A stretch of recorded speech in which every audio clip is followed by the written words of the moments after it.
Welcome once again to Truthscript Tuesday. I'm your host, John Harris. Happy 4th of July. It is 4th of July today. As I'm recording this, I'm actually smoking some meat outside for a family get-together later today. Looking forward to that.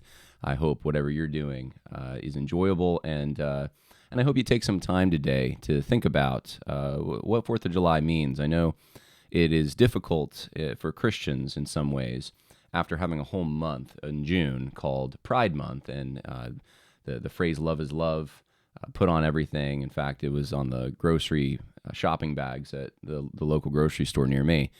It's hard in this circumstance sometimes to wonder how love for one's country, which generally that's the theme of the 4th of July, fits into that, and it doesn't.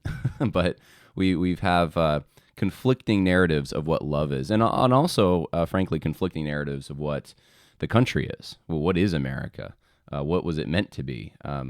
So I know all that's going on, but at the very least, even for those who have a hard time squaring the founders and what they believed and what they were trying to set up versus what we have today, you can at least celebrate some of the good and positive, true, valuable things from the tradition that as Americans, and I'm assuming most of the audience is, that we've inherited. So with that, I just wanted to bring your attention to 3 articles today. I'll save announcements for the end, but there's 3 articles today that I want to talk about. Really good articles on the Truthscript website. And just a reminder to everyone, Truthscript does exist really on the generous donations of people who have volunteered their time and on the generous donations of people like yourselves. So if you go to the Truthscript website, you can scroll down to the bottom, and there is a tab that says Donate. If you like the content that Truthscript is putting out there, then you can go to that tab and donate.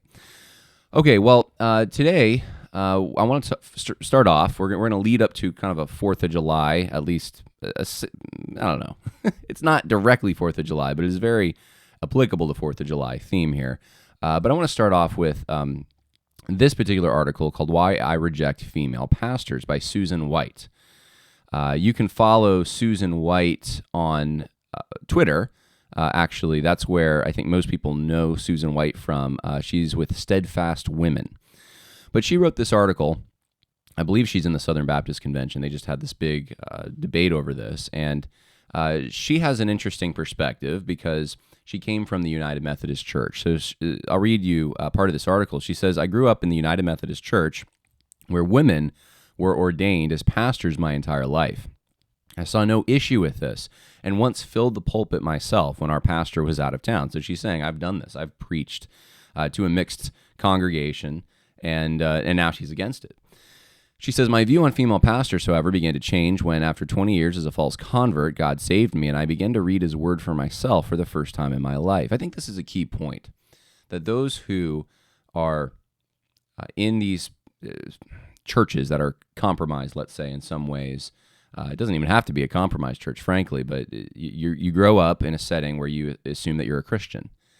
And the Word of God is maybe the value that it has is it's a tradition, it's part of your family identity in some way, or it's just good moral rules, stories for your kids.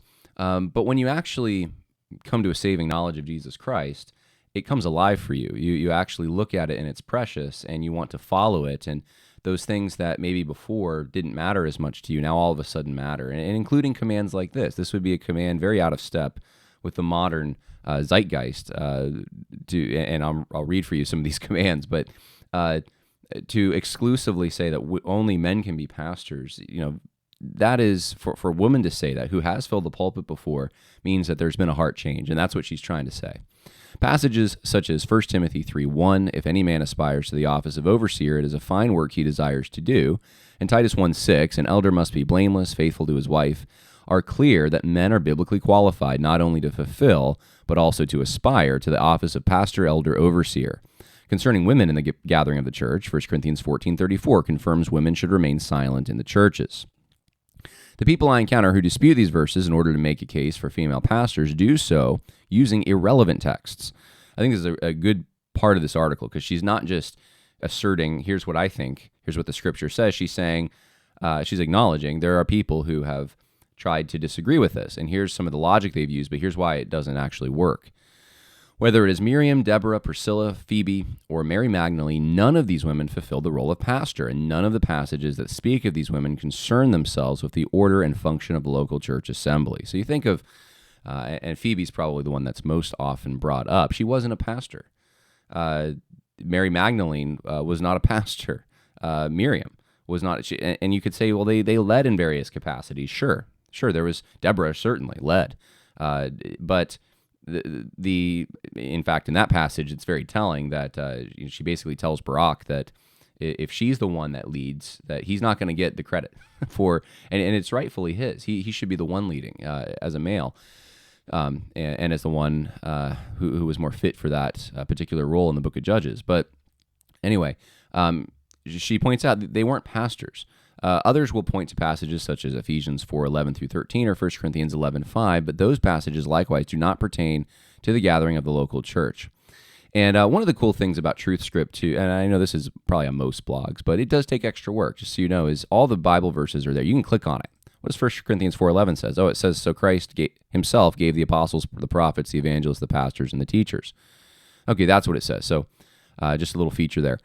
Anyway, since the Bible speaks clearly on the subject, why the vigorous debates? I believe it goes back to Genesis 3. So she's trying to explain why people would grasp at straws to try to overturn the Bible's clear teaching. The serpent asked Eve, did God actually say, you shall not eat of the tree of the garden? To which Eve confirmed that, yes, God really did say this. And not only did God say it, but if Adam and Eve disobeyed by eating or touching the fruit, that their consequence would be death. Then the serpent proclaimed, you will not surely die, for God knows that when you eat of it, your eyes will be opened, and you will be like God, knowing good and evil. You see two tactics here used by Satan, she says, and it is the same two tactics I see used by those who defend female pastors. The first tactic is to doubt what God's word says. The second is to doubt that he meant it. And it really is that simple for Susan, and I think for myself as well, and anyone who's a serious student of Scripture. To overturn these very clear passages, you have to, that there has to be a motive there. That seeks to undermine. I think of as we are listening to this, many of us at least, on the 4th of July. How many judges throughout history have tried to undermine the U.S. Constitution? Let's say through. It's not that they're trying to be faithful to the intent, to the words, to what they actually mean. They try to insert or inject their own meaning. And overturn the clear meaning, and this is the same throughout. I mean, business contracts. This is just the human spirit. It's the sinful spirit that humans have, at least, is to try to take the clear sometimes and muddy it, make it unclear. And in this case, it's to accomplish a goal, and the goal is to have an egalitarian outlook in the pulpit. So anyway, she goes on, and I'll let people read the rest of it if they're interested, but. She talks about how Jesus never called a female apostle. The apostles never appointed a female apostle or elder. The biblical qualification for elder pastors are clear. So that's Susan White and why I reject female pastors. Now, Truthscript is not a discernment blog, quote unquote. It's not a blog that's dedicated to controversies in the church, doctrinal disputes necessarily, and the people who are pushing those things.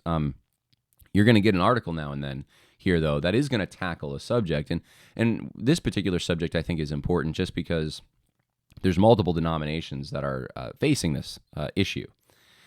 And so one of the things Truthscript is intended to do is to give good resources to Christians, good, short, easy to digest resources on current issues. So sometimes that's going to involve things like this, which is there's a discernment element to it. The next article is called The Surprising Fruit of Cultural Christianity by David Harris. And this one is interesting because there was a whole debate online last week about whether or not Christians should move to red states to get out of blue states where they're marginalized. In some cases, and I know people were mocking this, but in some cases there is persecution going on.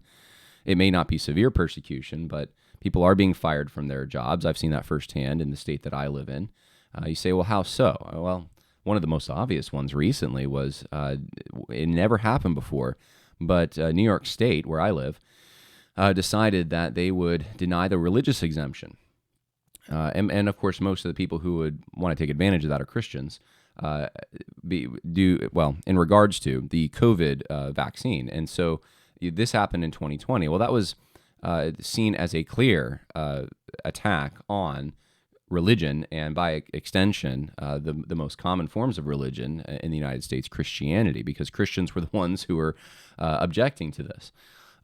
So, I mean, there could be probably 100 more examples given of the little ways in which there are either things that make one's life more inconvenient if they're a Christian living in a blue state or a blue region, or things that sometimes can be outright persecution.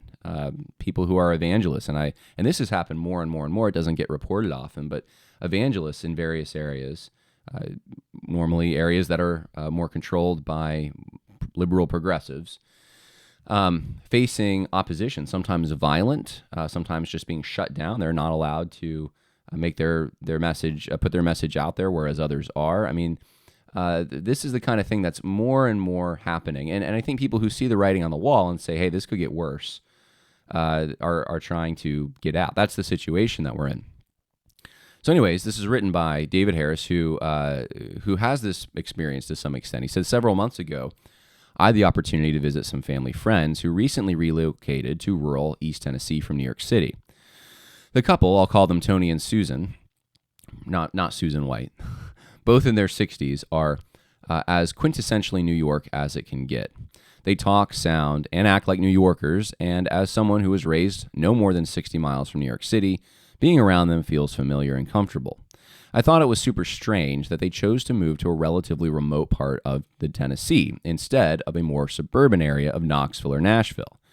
And this is an interesting thing because I know living in Virginia, North Carolina, even in California, I guess, because most people don't know, a lot of California is red, actually. It's a blue state, but if you look at a map, it's the blue counties just happen to have more population. But the people who move from more progressive areas, we'll say, end up landing in an urban area. Even if they're going to be in a red state, they're going to land in an urban area generally, or a suburban area in those red states that's more accommodating. And a lot of other people who are just like them have moved there. And this particular couple, they wanted to get away from that. They didn't. They moved to a rural area. I thought it was super strange that they chose to move to a relatively remote part of Tennessee.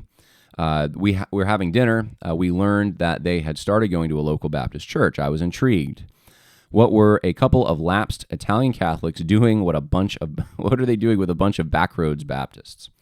Further conversation revealed that Susan truly understood the gospel and was planning on getting baptized. This was independent of any influence coming from us, as we hadn't seen them in years. So this is an interesting, that you can see where this is going already, right? This has led to an exposure to Christianity that would not have happened had they not moved. When I asked what prompted them to start attending church, especially after having no involvement in any church for most of their lives, Susan said something like, well, down here, that's what people do. So we figured we would as well. She went on to explain that after attending church for a few months, she started reading the Bible and was convicted that she was a sinner in need of God's grace. We had the privilege of being at her baptism this last Sunday. We're still working on Tony.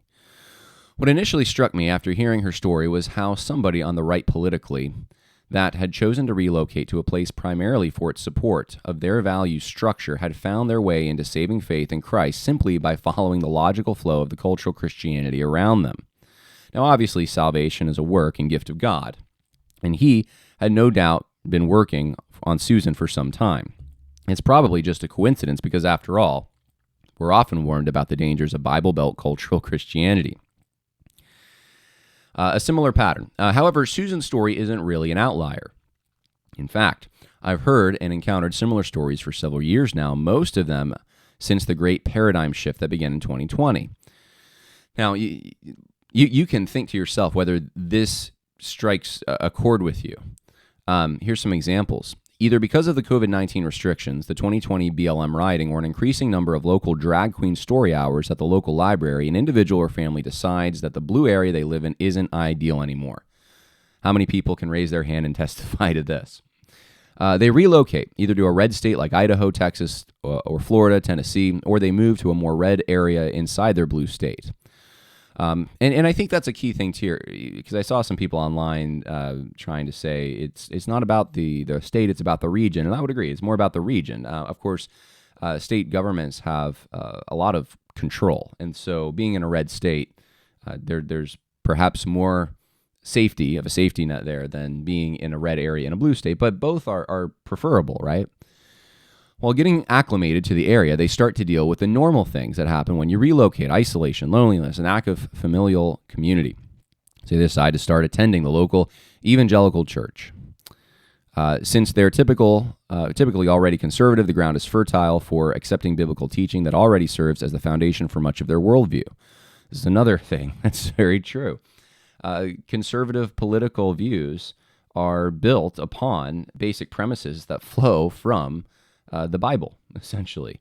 The vision of reality that Christians in this fallen world seek to construct, whatever form that takes, culturally speaking, is going to come from an understanding of the created order. And that created order and an explanation for it is found in the Bible. This is really something that wasn't controversial that long ago. It is now. But, of course, conservatism, the right politically in the United States, is less and less Christian, unfortunately. But and as they become less and less Christian, they're giving up some of their conservative beliefs. The problem is this isn't how it's supposed to. Actually, let me just back up here. They get saved if they're a Baptistic church. They get dunked. In a more high church setting, they probably sprinkled.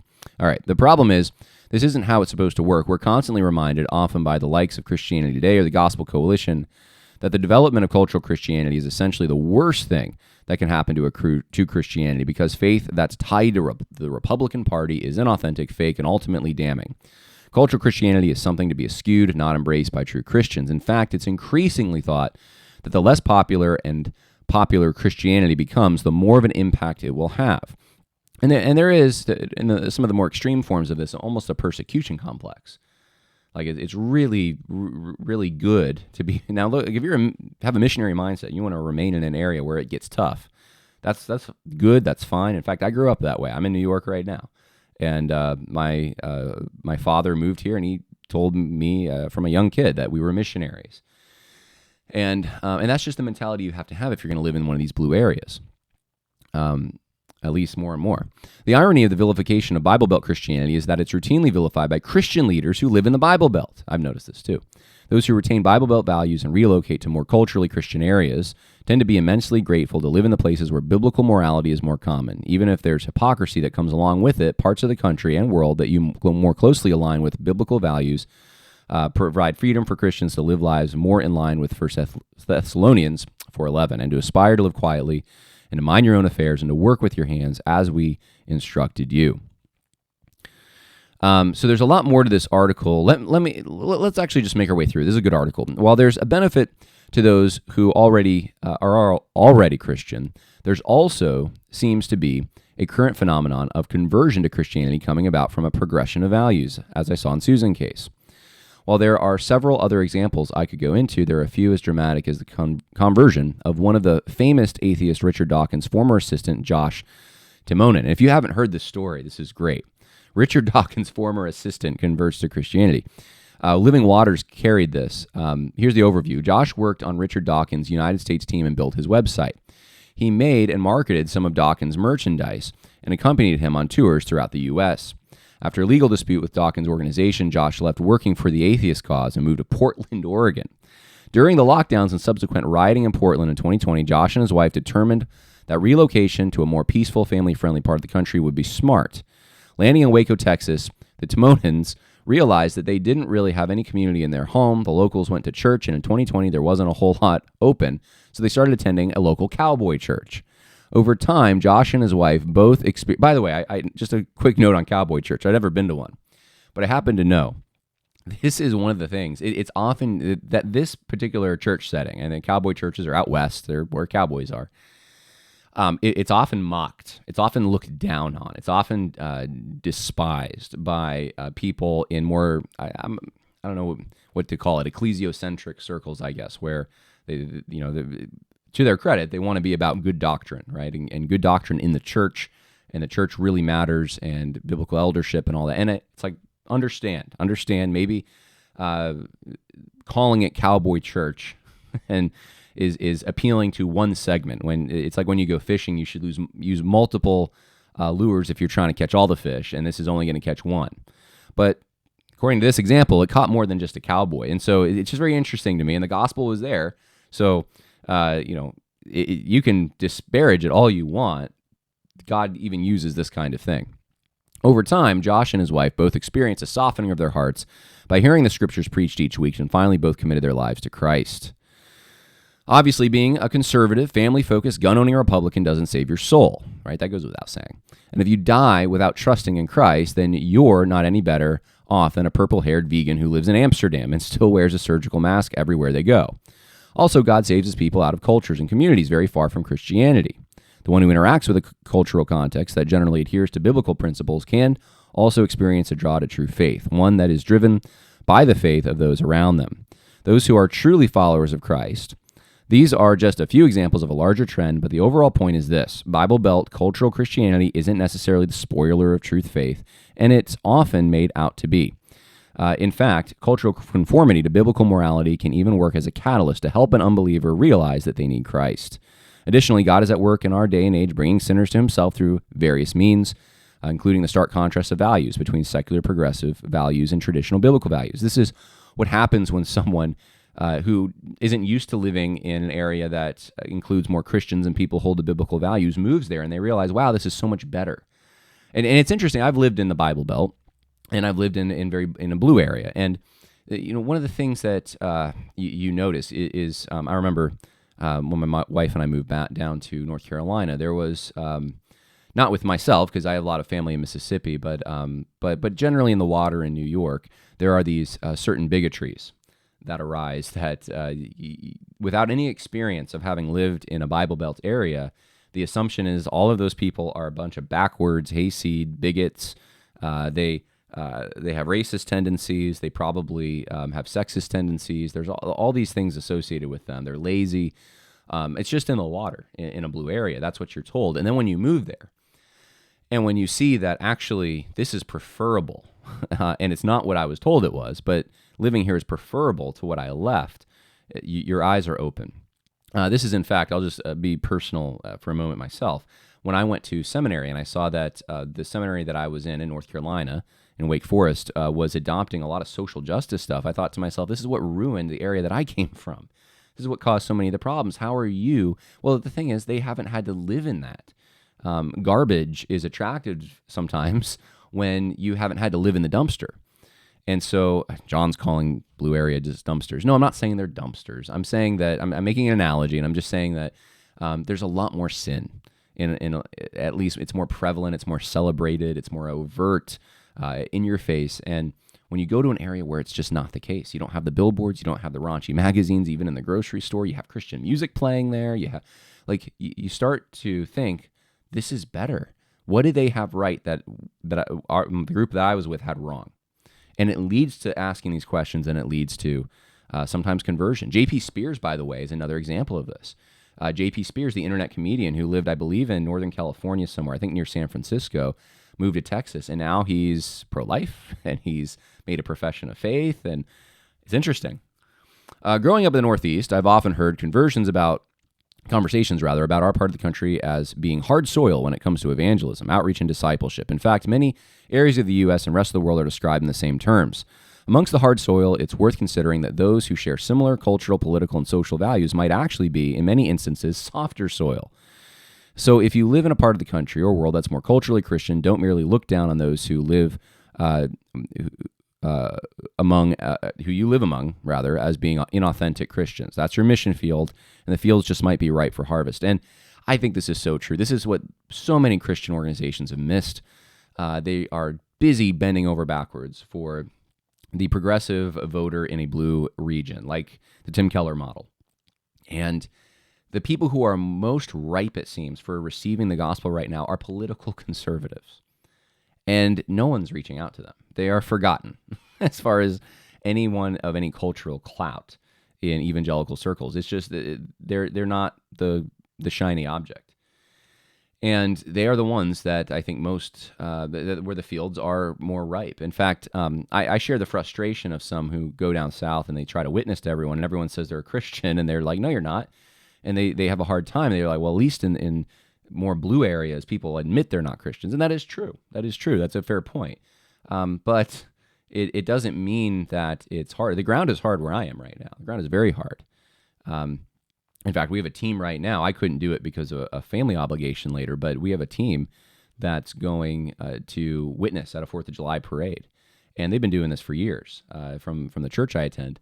And they've had some people in the community that appreciate them or recognize them. But as far as people coming to the church based off of that or making professions publicly that we're aware of, not really. It's rare. It's not like it's so much better and it's so much easier to convert.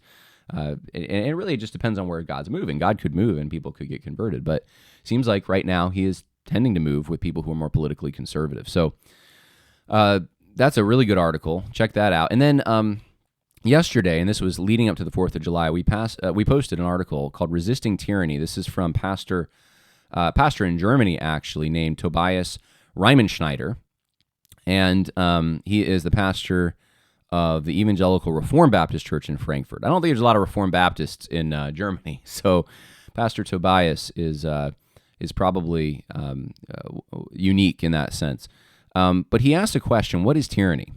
According to the German version of a well-known online encyclopedia, tyranny is the term used to describe a regime of violence and arbitrary rule by a ruler or a group regarded as illegitimate. According to this definition, 3 characteristics make a tyrannical regime: arbitrary rule, violence, and illegitimacy. So that's arbitrary rule, number 1, violence, and illegitimacy. Based on this definition, what was the COVID regime? So he goes through, and this is a great article on what happened during COVID. In Germany, it was much worse than even where I am. And he talks about how basically what they did was tyrannical. What they did was shutting down churches, and not just churches, but other places of employment and livelihood. They shut down. There was social ostracization associated with this, and he talks about all that. I don't want to give people PTSD, but he recounts what happened. And he says, what do you call the people who rule in a tyrannical manner? That's right, tyrants. We need to be consistent here, even if it hurts. Those who enacted the COVID measures were tyrants. Likewise, those who did not enact the measures themselves but enforced them in their areas of rule and authority were also tyrants. And as a German, he made the connection with what happened in the 1930s and 40s in Germany. He says, don't be a tyrant. It is not good to be a tyrant, whether on a large scale or as a state leader, or on a smaller scale as a pastor. So this is an interesting point, because he's saying, look, pastors can be tyrants too. This isn't just the government. We think of it as the pastor can be a tyrant. And I saw this firsthand. There's a lot of pastors who were tyrants. He's saying if you went along with the tyranny as a pastor when you could have stood up against it, you're being a tyrant. Ooh, that is a hard pill to swallow. Now he says, or actually, let's see. He says, this could be husbands, fathers, employers. For all authority comes from God, and God will demand an account of those who use that authority. So the idea here is that there's accountability set up, and that we are stewards of God's resources, accountable to Him. We are not self-contained, authoritative people who can make autonomous decisions. That's not who we are. The chief shepherd commands his under-shepherds to shepherd the flock of God by eagerly exercising oversight, not domineering over those in their charge, but being examples to their flock, by being humble, casting all their anxieties on Him, being sober-minded and watchful, and by firm in faith, resisting their adversary, the devil. Now, I do want to talk about this on my other podcast, Conversations That Matter, later in the week, because there is something to this. There are I'm calling them ecclesiocentric churches for now, but there are these churches that have pastors that are, frankly, they're tyrannical. And I think there's a lot of Christians in them that think they're just submitting to biblical authority, and they're not. They're submitting to a tyrant. They're not submitting to God. They're submitting to someone who sees themselves as an authority outside, even if they don't self-consciously say that, but their actions prove outside of the lane that God has put them in. And I want to ask some very crucial questions, I think, that will help people understand and open their eyes if they're in that kind of a setting, and realize, oh, wow, okay. and so Pastor Tobias is starting to make this connection that I'm going to make more fully later in the week in the other podcast. But anyway, he quotes Samuel Rutherford from Lex Rex, which is the law is king, and he says, since tyranny is satanic, not to resist it is to resist God. To resist tyranny is to honor God. And he gives some reasons for that. If we do not resist tyranny, we support its lies. He says, when we allow tyrants to encroach on the realm for which God has given us authority, we are no longer fulfilling our duty. He says, if a pastor allows the state to encroach upon his church, he also denies the exclusive headship of Christ. If we do not resist tyranny, we do not love our neighbor. This is a twist, right? This is a reverse move, almost a jujitsu move against those who said, actually loving your neighbor is obeying the state. He's saying, no, loving your neighbor is obeying God. Resisting tyranny by God's grace alone. During COVID, the Lord gave me, my co-pastor, and my entire church the grace to resist tyranny. I cannot emphasize enough that this was not my merit. It is God who gave me courage. It is by his grace that we resisted state encroachment on the church and the family, and it's by his grace that we opened our mouth and spoke against tyranny. We wrote statements against those in the church who called the submission to tyranny. We preached sermons, worked out our statements, published articles and books, wrote letters to the rulers, etc. We did this to defend biblical truth and to stand by the afflicted brethren. And then this all leads to a book, and you can purchase it, Resisting Tyranny, A Christian Response to Government Overreach. Resisting Tyranny, A Christian Response to Government Overreach. So if you click on this link, it'll take you right there to the website where you can order this book, and it's contributions from John MacArthur, James White, and others. And it deals more fully with this topic. What a relevant topic, and what an applicable topic in our day and age, but particularly relevant to the 4th of July. As we today in the United States of America, we are busy celebrating, at least some. I mean, like I said, I know for some people this feels a little kind of, I don't know, just I think there's some that would want to bring back King George. if there wasn't like drag queen story hours and things like that. They're saying, hey, King George might have been better than what we got now. But King George, of course, failed to defend the colonies against the tyrannical edicts of Parliament, and that included taxation. I know there's a narrative now going around that it really wasn't about taxation. Taxation had a big part of it, but it was more than just taxation. If you read the Declaration of Independence, you find a whole list of things that the colonists were disgruntled with, that they were disturbed by, including overriding local governments, local legislatures, jailing local representatives of local governments, basically making war on their citizens in various areas. And it was more of a recognition. That's what the Declaration of Independence, it's more of a recognition that, hey, this is how you're treating us. It's not that we're making the move that we want to separate. We've tried to amend things. We've given you the olive branch petition, and now it's come to the point where you keep treating us like we're not part of the same country. So we're just going to recognize that fact. And there's a lot of people right now in red state America who are saying some similar things. They're saying, the people in D.C., they don't seem to really share the same country with us. They don't share the same values. They don't make policies that help us. They don't see us. They don't identify with us. And so we have similar dynamics at play.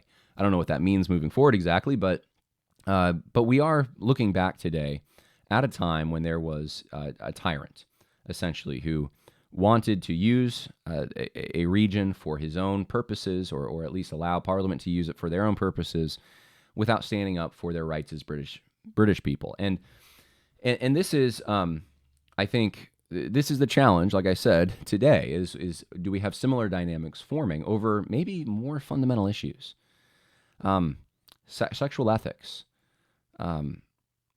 murder. I mean, murder is celebrated in New York in the form of abortion.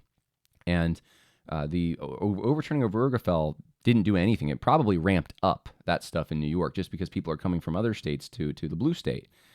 So there are just some big differences. Even the way that they look at immigration between red states and blue states. Even the way that they look at things like the way history should be taught and remembered. So there's so many things across the board that are differences between these two basic, and these are broad categories, but the blue state and red states of the United States of America. And so today is a day to reflect on that, to reflect on where we've come from, and then where are we going. And it's to remember the sacrifices of the people who thought, independence is worth it, and we're not going to live under tyranny. And many pastors, even in the Black Robe Regiment, they called it, That's why in England they call it the Presbyterian Revolt, who stood against the crown. And where were those kinds of people in 2020? Where was that spirit? And I think Pastor Tobias is onto something, that spirit was missing. There was a lot of pastors who were with the tyrants in that case, and they shouldn't be. And hopefully many learn their lesson. So that is Truthscript Tuesday for today. I wanted to make just a quick reminder for everyone that we do have a conference coming up, the Overcoming Evil Men's Conference. You can go online. Easiest way is if you're on the Truthscript website, go to that conference tab, and it'll take you to a landing page, and then you can register here. And that's actually it's going through Conversations That Matter. But this is a Truthscript sponsored event, and really great deal on this. $334 for Thursday night through Sunday morning.